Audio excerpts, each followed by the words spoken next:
that's our roots. That's used for protein for the tribe. Deer is used for meat. Yeah. Oh, and then snake, and then they eat rabbit meat and snakes.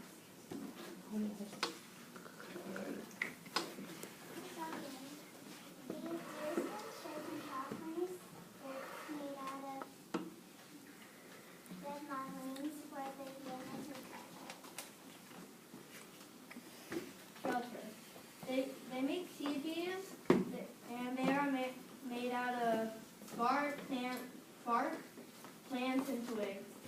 They also use mud and to stick the materials together.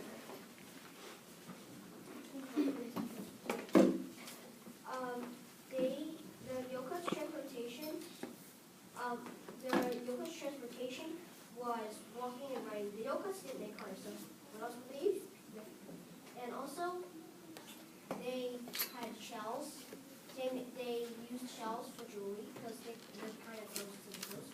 They made pots out of the clay, and they used daggers to stab.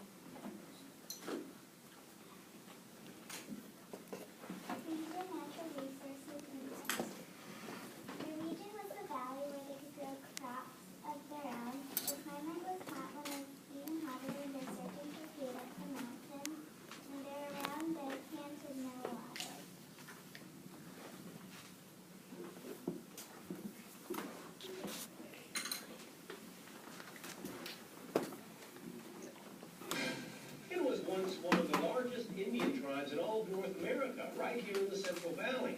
The entire Yoka tribe was nearly wiped out with the destruction of Tulare Lake. Tulare Lake is now farmland, but if the 1,000 square foot mile lake was here today, Kettleman City and Gilmore would be lakefront communities. The town of Alcoa would be an island, and Corcoran would be underwater. Tonight, Action News anchor Gene Higginson shows us why the lake's disappearance led to the near extinction of the Yoka Indians.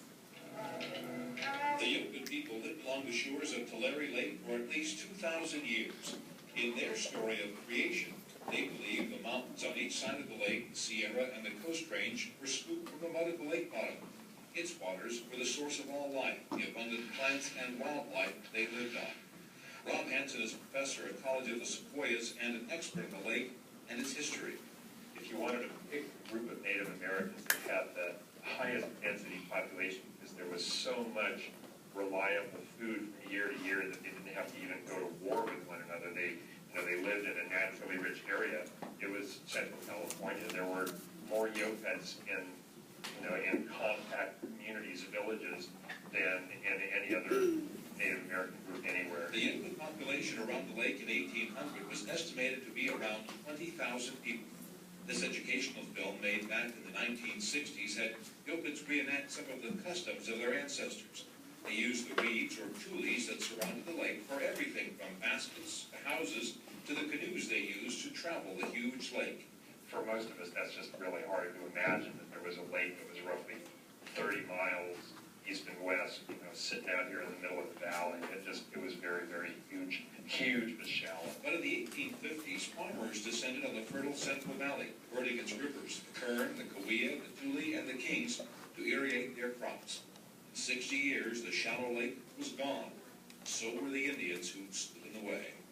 In 1853, the governor declared extermination of all neighbor Indians in the state of California.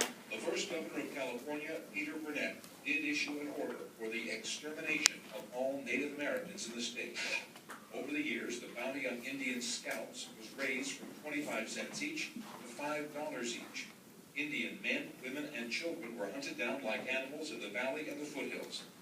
The bounty, along with disease and famine caused by the loss of the lake and surrounding natural habitat, decimated the Yokas. By 1880, a population of 20,000 had dwindled to just 600. Raymond Jeff is the historian for the Yoka tribe, survivors of the Yokas who once lived along Tulare Lake. He says the tragedy of his people is one of the greatest untold stories in California history. Just like the Jews on their Holocaust, and the Armenians in their Holocaust. Right here in California from 1853 till 1903, why don't they teach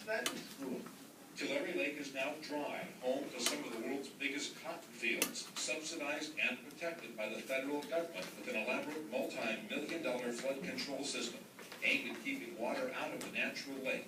But it doesn't always work.